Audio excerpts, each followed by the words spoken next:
Hi guys, mga nakshits, mga janakis. Ayan, kakatapos lang natin mag-workout, exercise.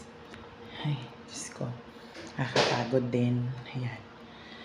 Kaya, ayun, minsan talaga, kailangan talaga mag-exercise natin.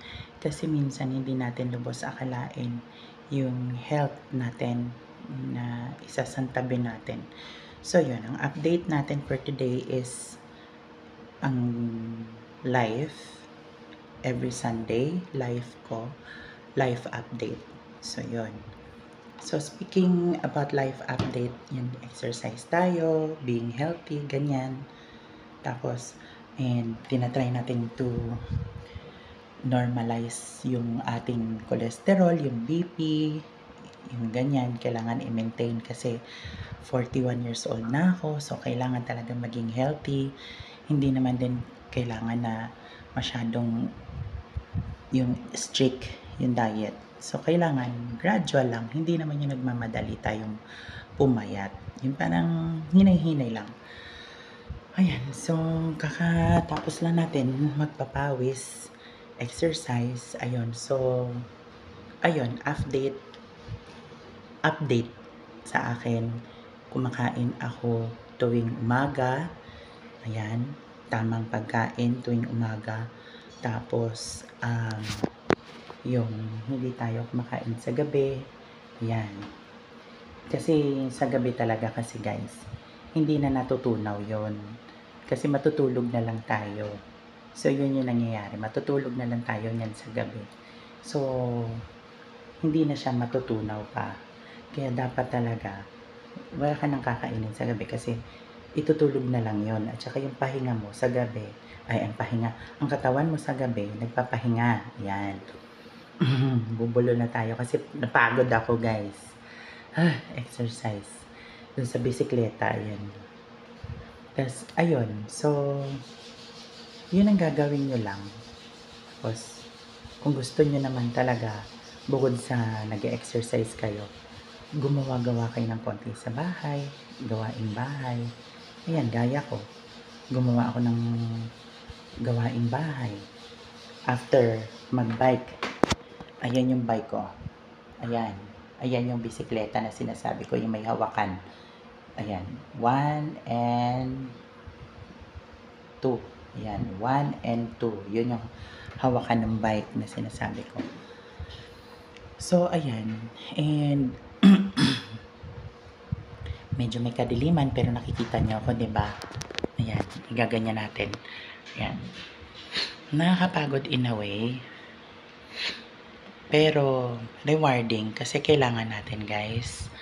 And also gusto natin mag-alaga ng sarili natin, 'di ba? Yun yung sinasabi na after a heartbreak, love yourself. So, yun ang ginagawa ko ngayon. And kahit noon pa man, ginagawa ko yun.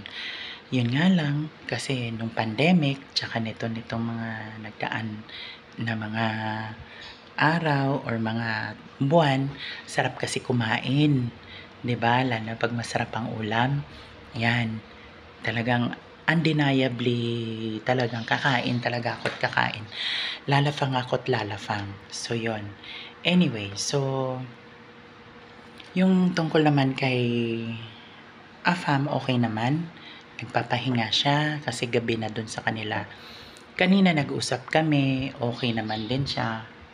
And sensya na pawis ako guys. Yan.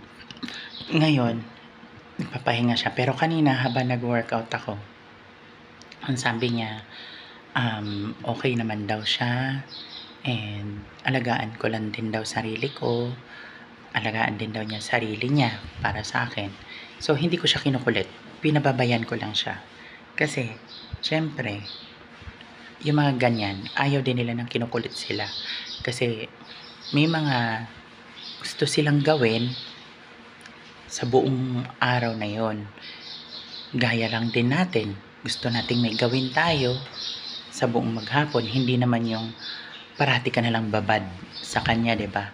So, syempre, ang ginagawa ko, this time, yung konti mo lang siyang ime-message para meron dun yung tinatawag na pananabik, 'di ba?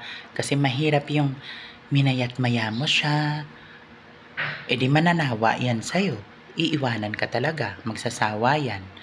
So, ang gagawin mo, gaya ng ginagawa ko ngayon, sundot mo lang ng isang message. Ando doon na dapat lahat. Tapos, kahit hindi siya mag-reply, pag nabasa niya yon, at least, makikita niya na nag-update ka. Kahit yun lang. And never akong nagkulit-kulit na ngayon kasi inaalagaan ko na itong pangalawa. Dahil ang hirap-hirap maghanap talaga guys ng ganun. Ako, hindi niyo ako masisisi kasi gusto ko talaga magkaroon ng nobyo. And kaya naman pinili ko AFAM. Sad to say, may mga Pinoy din kasi akong na-experience na pinipirahan ako, 'di ba? Yung sasabihin mahal ka pero pinipirahan ka lang. Sad to say, Pinoy yung mga ganyan. Kaya hindi niyo ako masisisi guys na ang pinipili ko is mga foreigner.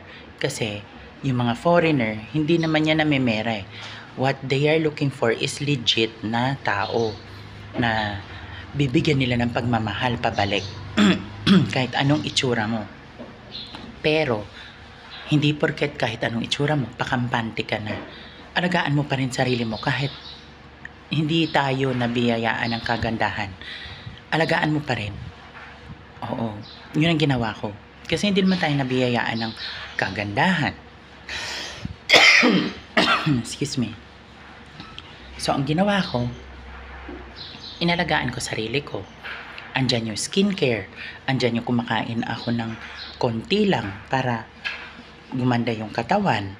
'Di ba? Para at least naman, yung hindi naman tayo yung kalunos-lunos yung itsura natin, 'di ba? Kasi pangit na nga tayo tapos ganun pa, 'di ba? Mato-turn off at mato-turn off din minsan ang mga foreigner. Ang ginawa ko, hindi ako nagpakampante kahit wala tayong itsura. Alagaan mo yung balat mo. Paano? Inom ka ng tubig kasi sa 100% ng katawan natin, 70% doon ay tubig. Pag nawala yung tubig, manghihina ka sa buong araw. Pansinin mo lang yan. May trivia ko. Yung mga taong nasa Saudi, nasa disyerto, parating tubig na tubig yan. Kahit sabihin natin walang kinakain gano kasi disyerto, 'di ba? Best example na lang din yung camel, 'di ba? Tubig ng tubig 'yon, tapos iniimbak niya sa likuran niya. Kaya mabubuhay at mabubuhay ka pa rin. Kahit wala kang kainin basta nagtutubig ka. 'Yun, mabubuhay ka pa rin kahit nagtutubig ka lang. Kaya 'yun. Anyway, so much of that napalayo na ng konti. Tubig ka dapat ng tubig. Yan. Alagaan mo yung sarili mo. Rehydrate ang tawag doon.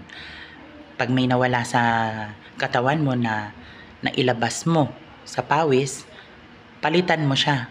Uminom ka ng tubig. Tas, ayun, and sabihin natin, medyo hindi normal yung pagtulog mo. Gawin mong normal. Try mo. 9 ng gabi. Try mo. Magpaantok ka na. Yan. Ang ginagawa ko ganon. Papaantok na ako para pag inantok na ako, tutulog na akong diretso. Yun ang ginawa ko. So, pag umaga naman, iniinom ko yung kape ko. Kape ko na pampapayat. Hindi ako nagtatae doon or what. Hindi ako nagtatae. Ang nararamdaman ko lang sa kape na iniinom ko na yon is ang init sa katawan na mamawis, tas nanunuyo yung lalamunan. Yun yung nangyayari sa akin. Hindi ako nagtatae doon sa pampapayat. Kundi, umiinit yung katawan, nagiging parang thermal jacket, parang ganun. Umiinit yung katawan, tapos nanunuyo. Bibig ko pati lalamunan. Kaya umiinom ako ng tubig. So, imbis na kain ka ng kain, mapupunta dun sa iisipin mo, kailangan mo uminom ng tubig kasi nanunuyo yung bibig mo. Yun. Yun yung magandang effect ng pampapayat na iniinom ko. Tapos, safe siya kasi hindi ka naman magpapalpitate, hindi. Pero may kapaitan lang konti. Natural, kasi ang kape talaga is mapait. 'Di ba? Yung kaping barako nga, mapait. Ganon talaga kasi kape siya eh. Yun. Kaya naman siyang pait, mawawala yung gana na kain ka ng kain ng kain. Yun. So maganda yon. Kahit naman siguro hindi lisyo yung inumin ninyo, kahit ordinaryong kape, wag nyo lang lagyan ng asukal. Pwede naman kahit konti lang, konting-konti, para matikman nyo yung pait. Yan. Yun ang nakakapayat, number 1. Kasi once na natikman nyo yung pait, mawalan ka na ng ganang kumain ng marami. O, di ba?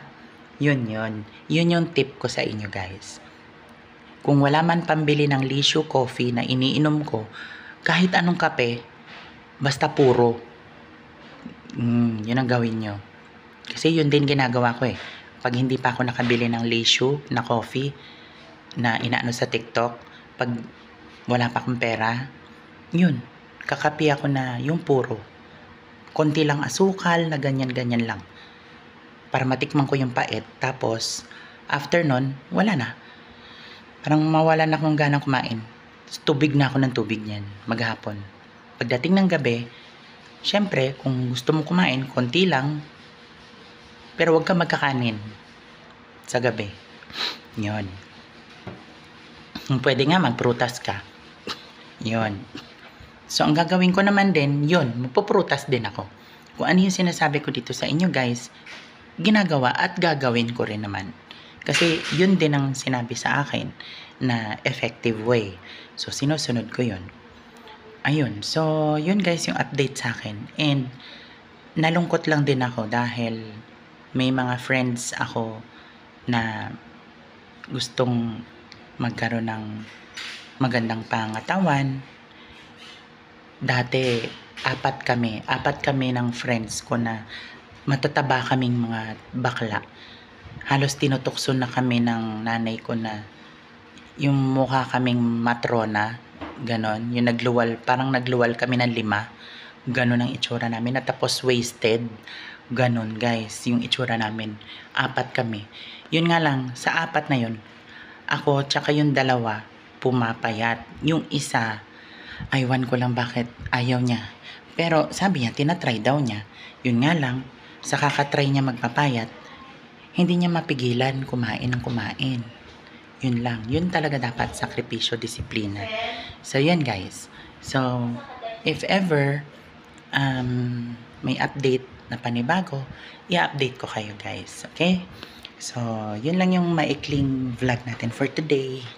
And about the tips ng exercise, tamang way ng pagpapapayat, tapos yung love yourself, think positive, tapos yung wala kang iisipin na makaka-stress sa'yo, yun. Mas maganda nga manood ka ng videos na nakakatawa dito sa YouTube. Kasi, di ba, as much as possible, gawin nating masaya everyday. Kasi, ang stress talaga, iba ang nadudulot sa katawan. So, yun. And happy na ako sa love life ko. Hindi ko na lang siya itinitext ng patuloy. Nag-text na ako kanina. Tapos nakita ko, nabasa niya. Okay na ako doon. Kasi mamayang gabi, usap ulit kami. Antayin ko siya. Pero magme-message ako ng isa naman. Hanggang ganun lang. 'Di ba? Yun yung maganda doon. Inaalagaan ko na siya. O yan, ang katawan natin. O, 'di ba? Tapos ito yung mukha naman natin. Ayan.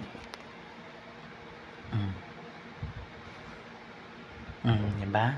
Ayan o. Medyo nagiging unti-unti na siya guys. Diba? Step by step. Diba? Nakikita nyo o. Unti-unti na. O. Ganun na maganda na pagpapapayat. Unti-untiin nyo lang. Lalo yung kanin. Tinigilan ko talaga yung kanin. Kahit sabihin, rice is life. Tinigilan ko talaga guys. Kasi hindi siya rice is life eh. It kills you softly pag nagra-rice ka. Siya kasi yung dahilan, pag-angat ng blood sugar, pagiging diabetic, yan. Tapos, kung ano-ano pang mga sakit, pag napasobra ka ng kanin. Totoo naman din eh. Anything na sobra is nakakasama. Diba? Yun. So, yun guys. And thank you sa ating mga subscribers. Ayan. Ang saya-saya ko dahil naging 28 kayo na mga anak-anakan ko dito sa channel. Happy ako. 'Di ba? Napasaya nyo ako. Ayan. Thank you dahil sinusubaybayan nyo ako. And hayaan nyo, gagawa pa tayo ng another update. Ayan. Sa buhay ko.